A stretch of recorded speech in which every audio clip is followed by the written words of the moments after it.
चलिए, up to 30 all regular questions you have completed. तो अभी हम एमसीक्यूज डिस्कस कर लेते हैं। रिफर करो फर्स्ट एमसीक्यू।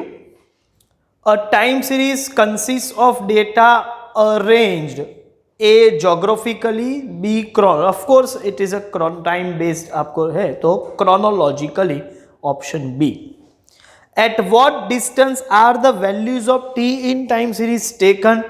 Unequal, equal कोई भी हो सकता है, equal, unequal both कोई भी पॉसिबल है। रेशियो तो आपको आंसर देना है option c. Estimation of event for a specified time in future on the basis of study of the data collected at regular interval of time in the past for an event is called. तो future का estimation की बात कर रहे हैं तो उसको probability distribution नहीं बोले, उसको प्रिडिक्शन बोलेंगे, कोरिलेशन भी नहीं बोलेंगे, ज्योमेट्रिक प्रोग्रेशन भी। तो करेक्ट आंसर है b, prediction. Fourth MCQ, how many components are there in a time series? There are 4 components, तो option C. The method of separating and measuring different components of time series is known as, इसको बोलते हैं हम analysis of time series, और वो है option b. 6th question, state the independent variable. Time series का independent variable time होता है तो टी, ये ऑप्शन सी में है। According to blank model a time series is sum of its 4 components. Summation मतलब कौन सा मॉडल? Additive model. सम पूछा है तो एडिटिव मॉडल, तो एडिटिव मॉडल मतलब option c. By which symbol is the value of variable y obtained at a time t in the time series? तो variable y को हम कैसे, by which symbol is the value of variable y obtained at a time t? obtain किया हुआ मतलब actual नहीं, निकाला हुआ, तो it will be denoted by y cap. Option d. How do you show the additive model? तो सभी component का summation y t is t t plus s t plus c t plus r t, ऐसा option b में है, तो option b को tick mark करो।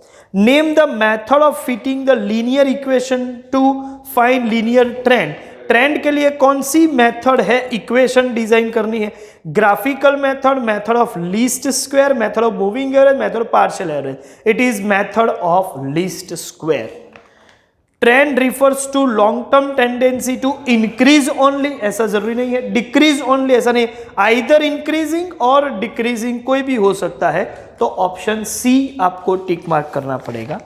State the model of linear trend of the, देखो लीनियर ट्रेंड का model पूछा है तो इसका मतलब alpha plus beta T plus you. क्यों? ये डिस्टर्बेंस वेरिएबल भी होगा, हाँ वो मिनिमाइज करने का हम ट्राई करते हैं तो वो परफेक्ट लीनियर बन जाता है, लेकिन यहां परफेक्ट नहीं वर्ड यूज किया है, लीनियर यूज किया है, तो ऐसा ऑप्शन है option A. If the growth rate is constant, इसका मतलब स्लोप बी की वैल्यू कांस्टेंट रहेगी, मतलब वो तो लीनियर हो गया। The trend is linear, option C. Which of the following statement is true for the possible value of b in fitted line? Line कौन सी है भाई? तो y cap is equal to a plus B T, उसमें b के लिए पूछा है। The value of b is always positive, ऐसा कोई जरूरी नहीं है। The value of b is always negative, ये भी जरूरी नहीं है। The value of b is either positive और नेगेटिव, हाँ ये हो सकता है। The value of B is always 0, ऐसा भी नहीं है, तो आंसर होगा option c. Suppose fitted trend line is y equals to 5.4 minus 2.4 t, ये माइनस है ध्यान रखिएगा, इसका मतलब ये डाउनवर्ड स्लोपिंग ट्रेंड होगा। Then trend line exhibit blank trend, increasing नहीं, decreasing yes, option b tick mark करो। The trend equation of annual sale of steel company y equals to 12 minus 0.7t, negative है b का value. Then yearly blank of the time series is 0.7, then yearly increment नहीं, negative है मतलब yearly decrement होगा, option B is correct option. The trend equation obtained from a time series from January 2016 to December 2016 is y cap equals to 30.1 plus 1.5 t। देखो ये equation जो है उसको थोड़ा डिस्कस करेंगे प्रॉपरली। यहां पर आपको बोला है कि ये जो इक्वेशन बनाया हुआ है, कौन सा इक्वेशन है? इक्वेशन है आपका y cap is equal to 30.1 plus 1.5 t। कहां से? जनवरी 16 से दिसंबर 16, मतलब 2016 का जनवरी, फरवरी, मार्च, अप्रैल, मई, ऐसे करते हुए दिसंबर तक। तो समझ के चलो, इसको मैं 1 बोलूं, इसको 2, इसको 3, इसको 4, इसको 5, ऐसे दिसंबर को मैं क्या बोलूंगा? 12 बोलूंगा। तो ये t है आपका, और इस t की इस पैटर्न से हमने ये इक्वेशन डिजाइन किया। y का कोई ना कोई वैल्यू होगा। अब आपको पूछा गया है कि find the value of trend for अप्रैल 16। अप्रैल 16 मतलब t का वैल्यू जब 4 हो तब y की ट्रेंड वैल्यू क्या होगी, वो आपको निकालना है। तो चलिए 30.1 प्लस 1.5 इंटू 4, 1.5 इंटू 4 मतलब 30.1 प्लस 6, सो फाइनल आंसर होगा 36.1। Option is C. Which method of finding trend is best to eliminate the effect of repetitive short term variation? देखो, शॉर्ट टर्म वेरिएशन जो रिपीटेटिव है उसको रिमूव करने का best method है moving average. तो moving average से जो रिपीटेशन होता है वो लाइन स्मूदन हो जाए। मैंने बोला ना, स्मूदन करने के हम ये काम करते हैं। तो आंसर आपको लिखना होगा D. Which of the following notations is used to denote seasonal fluctuation? seasonal के लिए ST, ऑप्शन है C। Period of oscillation for seasonal fluctuation in a time series is, seasonal एक साल से कम पीरियड में सभी सीजन खत्म हो जाती है, तो उसका ऑसिलेशन पीरियड एक साल से कभी ज्यादा नहीं हो सकता, उससे कम हो सकता है। तो इसका मतलब आप मैक्सिमम 1 ईयर, तो ग्रेटर देन 1 ईयर तो नहीं चलेगा, लेस देन 2 ईयर नहीं चलेगा, between 1 and 2, less than 1 year is the correct answer, option D.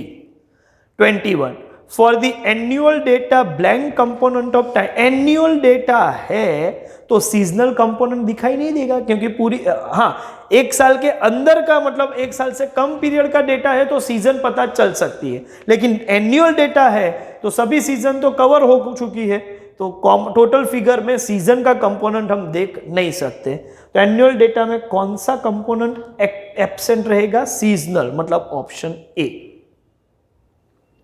Next, which type of fluctuation of a time series is indicated by an increase in demand of woolen clothes in winter? Obvious है, seasonal fluctuation, option C। Which type of variations are produced in the time series variable due to seasonal component? seasonal component से कैसे changes होते हैं? Long term हो तो short term होता है, irregular हो तो रैंडम में होता है, रेगुलर, यस, जीरो नहीं बोल सकते। तो सीजनल इज क्वाइट रेगुलर, तो हम बोलेंगे option C. The most important factor causing seasonal variation. Seasonal variation में सबसे ज्यादा इंपॉर्टेंट फैक्टर कौन सा है जो सीजन को इंपैक्ट करता है? वो है वेदर एंड सोशल कस्टम्स, और वो ऑप्शन सी में लिखा हुआ है। Which of the following fluctuations is the effect of seasonal? देखते हैं। Increase in the migration to cities from rural, ये तो ट्रेंड बन गया है, ये सीजन थोड़ी है। Increasing number of vehicles on a road in a city, road पे व्हीकल्स बढ़ते जा रहे हैं, ये भी लॉन्ग टर्म ये चलेगा, ये तो ट्रेंड हो चुका है। Increase in number of tourist during school vacation, हाँ, टूरिस्ट बढ़ रहे हैं स्कूल वेकेशन में, ये वेकेशन की सीजन है उसकी रीजन से, तो ये सीजनल कंपोनेंट है, option C. D, increase death rate during a certain epidemic, तो ये कभी कभी होता है, जैसे अभी कोरोना का हुआ है इस तरीके से, तो उसको हम इरेग्युलर या रैंडम फ्लक्चुएशन बोलेंगे। तो ऑप्शन सी आपका करेक्ट आंसर है। 26 component of time series associated increase in garment sale during Diwali. Diwali में गारमेंट सेल बढ़ रहा है, इसका मतलब ये तो सीजनल फैक्टर हो गया, ठीक है, तो ऑप्शन होगा B. The symbol use to denote cyclical fluctuation of a time series, time series में साइक्लिकल को डिनोट करने वाला सी, ऑप्शन एस टी के बजाय हम सी टी लिख देंगे, ये साइक्लिकल है। The 4 well defined phases of business cycle in sequence, prosperity, decline, depression, improvement, तो ये बराबर है, सीक्वेंस परफेक्ट है। प्रॉस्पेरिटी के बाद इंप्रूवमेंट नहीं होता, ठीक है, तो बी ऑप्शन तो देखने की जरूरत ही नहीं, वैसे ए आंसर आ गया है, फिर भी हम पढ़ रहे हैं। डिक्लाइन, ओके, फिर डिक्लाइन के बाद डिप्रेशन, फिर इंप्रूवमेंट होगा, तो यहां तो सीधा इंप्रूवमेंट आ गया। और डी डिप्रेशन वो बराबर है, इंप्रूवमेंट, उसके बाद प्रॉस्पेरिटी आएगी, फिर डिक्लाइन होगा, तो ये तो डिक्लाइन पहले लिख दिया है, तो A is the correct answer. चलिए आगे बढ़ते हैं। Cyclical fluctuations are caused by, cyclical है तो वो तो बिजनेस साइकिल के हिसाब से वॉर नहीं, ये रैंडम हुआ, अर्थक्वेक रैंडम हुआ, flood, none of this, yes none of this. Which of the following variations are due to cyclical component? Rise in demand during winter, ये seasonal माना जाएगा। Decrease in the share price due to the recession in share market, हाँ, share market में recession आ गया है तो ये business cycle काम कर रही है, तो ये साइक्लिकल है, तो ऑप्शन बी करेक्ट है। फिर भी हम सी और डी पढ़ लेते हैं। Decrease in the agricultural produce due to excessive rain, ये तो फ्लड फेमाइन जैसी सिचुएशन जो होती है, ये फ्लड है, तो इसकी वजह से आप बोल दो कि ये लॉस जो हुआ वो इरेग्युलर या रैंडम कॉज है। Continuously decreasing the death rate, ये तो ट्रेंड है, कंटिन्यूअस एक ही तरीके का मूवमेंट दिखाई दे रहा है, तो करेक्ट आंसर आपका होगा B. The random fluctuations in a time series are alternatively known as, random को ऑल्टरनेटिव बोलते हैं irregular, option D. Which component of time series is impossible to predict? Of course, random component, option A. The sudden or unusual changes in demand of an item due to the advent of new technology can be, अच्छा new technology actually देखा जाए तो वो trend है, लेकिन ये sudden change हुआ है, तो सडन चेंज है उसकी वजह से वो ट्रेंड नहीं माना जाएगा, उसकी वजह से हम उसको क्या बोलते हैं, रैंडम फ्लक्चुएशन मानेंगे। तो long term, cyclical, seasonal and D बोला है इरेग्युलर, तो ऑप्शन डी आपको मार्क करना पड़ेगा। The random fluctuation of a time series are usually denoted by R T, ये है option D. Which component of time series is associated with delay in production due to fire in factory, तो वो तो all of sudden कभी भी हो सकता है, फायर इरेग्युलर या रैंडम फ्लक्चुएशन माना जाएगा, यहां पर इरेग्युलर लिखा है, option C. Which of the following is shown, which variation is shown in decrease in the production of company due to strike, तो ये तो कभी भी हो सकती है, मतलब ये सडन है, स्ट्राइक मैन मेड कॉज है, लेकिन ये रैंडम कॉज है, ऑप्शन ए, इसका ट्रेंड नहीं होता, तो आंसर होगा option A. 37 state the model of linear trend of time series, तो इसका मॉडल ऑप्शन ए है, alpha plus beta T plus U two, अभी पहले लिखा था, रिमूव हो चुका है, तो option A. At what distance are the value of T in the time series taken, तो वो तो फिर से आया, इक्वल अनइक्वल कोई भी हो सकता है, तो ये ऑप्शन सी है। So everything is discussed so far, MCQ is concern, पूरा चैप्टर हमने डिस्कस कर लिया है। मैं बोलूँगा कि यहाँ मेरे तरफ से जो भी डिस्कशन करना चाहिए वो सब ये चैप्टर के लिए ख़त्म हो चुका है। अभी आप सेक्शन बी, सी, डी, एफ जो भी है वो सभी सेक्शन शुरू कर दो और ख़त्म कर दो। सेक्शन वाइज प्रैक्टिस में जो कुछ भी डाउट या डिफ़िकल्टी होगी वो हम लाइव लेक्चर में डिस्कस कर लेंगे। तो यहाँ हमारा ये चैप्टर और इसके साथ साथ पूरा पार्ट 1 मेरी तरफ से जो डिस्कस करना था वो 12th स्टैंडर्ड का पार्ट 1 ख़त्म हो चुका है। इससे आगे पार्ट 2 के लिए अलग से हम सभी वीडियो लेक्चर्स डिज़ाइन करेंगे, ठीक है। चलिए यहाँ पर हम सेशन ख़त्म करते हैं। Thank you very much.